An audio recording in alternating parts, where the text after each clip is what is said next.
Hey guys, welcome back to the Adobe Illustrator Beginner's Guide 2024-2025 version. If you don't know who I am a graphic designer. I specialize in logo type design, and I've been using Adobe Illustrator for over a decade now to design for big brands, small brands, everything in between. This series is completely free. I realize there's not many full series teaching you about Illustrator and how it works, getting rid of some of that confusing nature because it can seem overwhelming that you don't see all the time.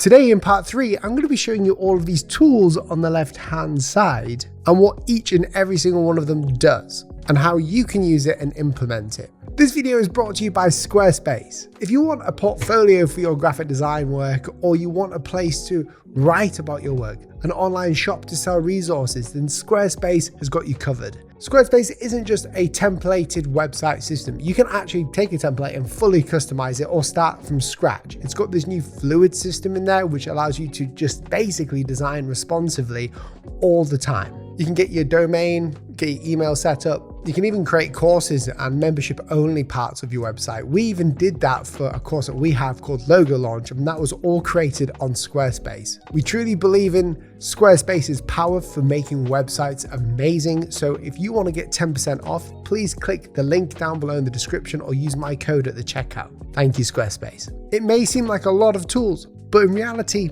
there isn't many tools that you'll actually need to use, but it's good for us to know about. So let's dive straight in. Okay, the first two tools look very similar. This one is known as a selection tool. If I just bring in a box like so, or a square, this selection tool allows me to just simply select objects. The way that I see Adobe Illustrator is that it's a piece of paper. This white bit is a piece of paper, and the selection tool, which is this main cursor, this allows us to literally pick up and drag. If we click and let go, it'll drag. It's a bit different to normal apps like Photoshop. In Photoshop, it's kind of like we have a layer system. In Illustrator, we do have a layer system up here. However, we can simply just click and drag shapes on our artboard here. Now, if you're in Adobe Illustrator and you've just started, you probably see this as your main window. It looks quite different. Now, I want to share why this happens. This is the new Essentials view. Illustrator has different views for us depending on your preference and depending on what you're doing. And we can find these views up at Window, we go down to Workspace, and we have all of these different ones. This is Essentials, but if I go to Essentials Classic, it will open up this, and this is what we've always known, but recently they slimlined it down. I've kept it at this to make it easier for myself to know what's happening, but I will now switch it over to Essentials just so you see what I'm doing in a way that you know. This is called the Contextual Taskbar, and this was released last year in 2024. Anytime you click on a shape, this taskbar will change depending on the context. When we're in select mode, it will say add a shape, and we can add sort of any shape here. And this just makes it easier for all of us to find a shape that we need to. You'll notice that I don't normally have this out because I'm so used to all the tools and where they are. I'm kind of like a boomer when it comes to Adobe Illustrator. But for anyone who's just starting out, such as yourself, it might be beneficial to have this because anytime you're in Illustrator, you may not know where to start. And we always start with a shape. You'll see this other button to the right of that called Generate Vectors Beta. Now, what this does when we click on it, we get this big box that pops up. And we all know what this is. This is AI. I don't particularly use AI in Adobe Illustrator, but if you're a beginner and you just want to get an idea of something, let's say a cheese plant with yellow and orange colors. We want it to be a subject. We want to change the details. It's pretty self-explanatory. We can choose from prompt inspiration, change the colors and tones. We want a warm tone, number of colors we want. Let's say 2 colors, and we can press generate. And what this will do is it will generate in full vector form an illustration based on AI. Regardless of your thoughts on AI, this is a pretty cool feature for anyone who just wants a simple idea. So here we go. We've got a cheese plant that has been, it doesn't look very good. Let's try the other ones.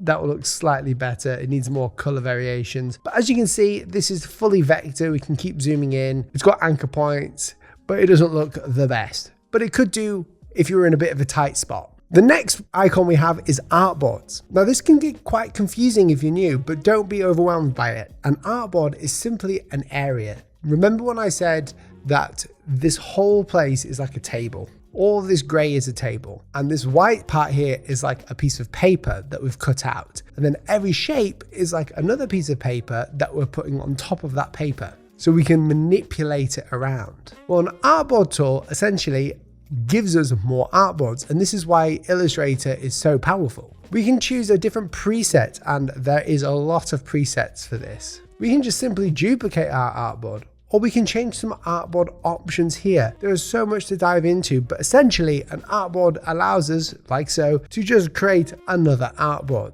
So maybe we have different versions of a logo, but we don't want to create new files every time. Well, we can create new artboards. Or if we're creating a presentation, new slides. Then we get this other button with 3 circles in there.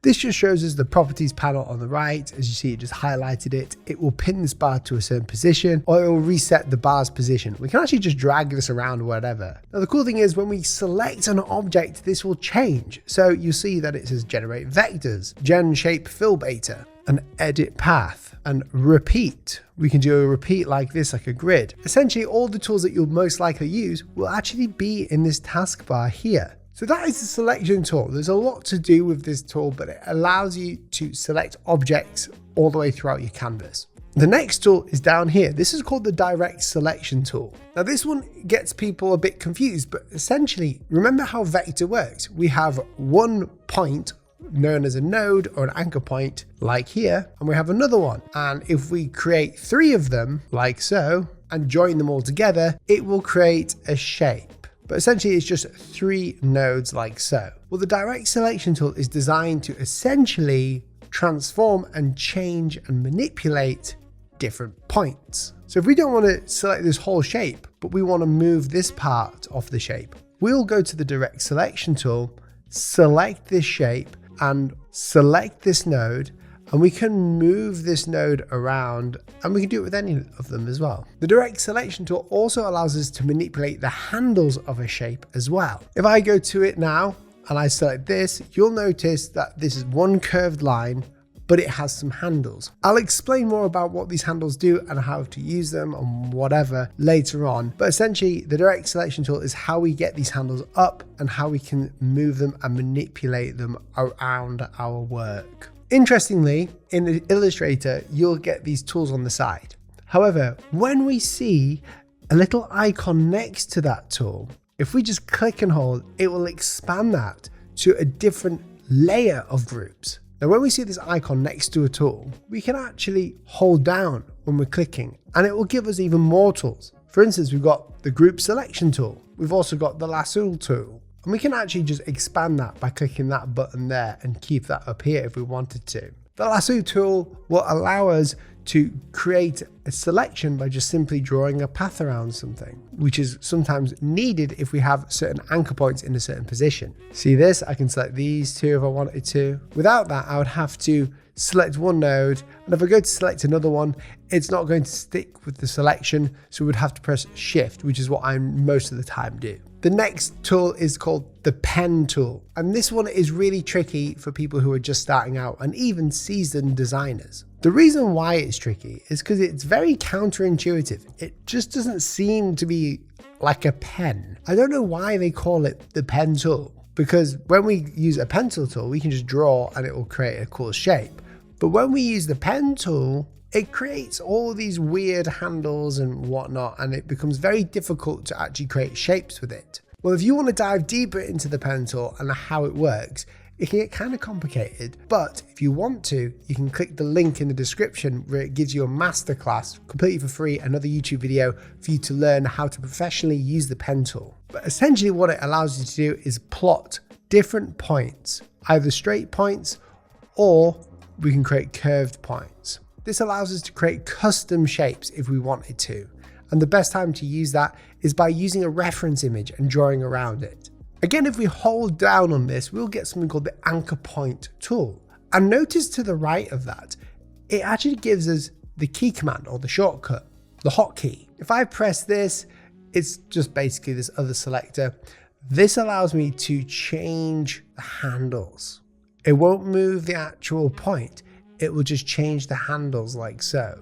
It's a really freaky tool and you won't need to use it very much, but it's there for you in case you need to create handles. Like for instance here, there's no handles.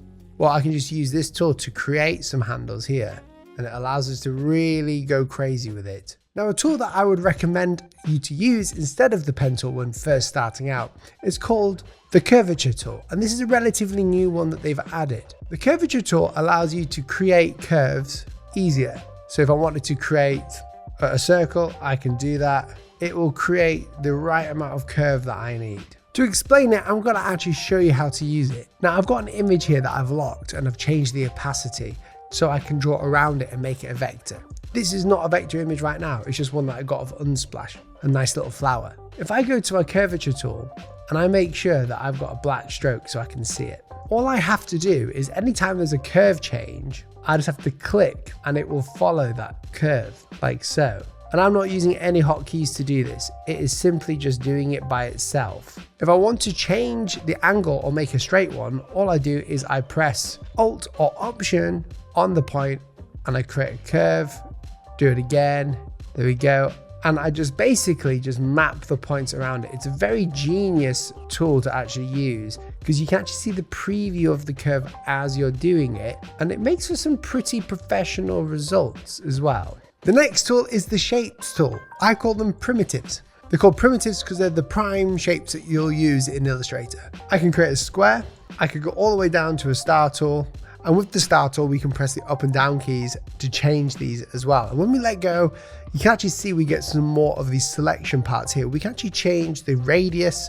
We can change the curve of these as well if we wanted to. We can change the amount of points with these little graphics on the screen. We can do that with the polygon as well. The next tool is the pencil tool, and this is one that a lot of people love to use. This one allows you to simply draw paths like so with your mouse, which is pretty crazy.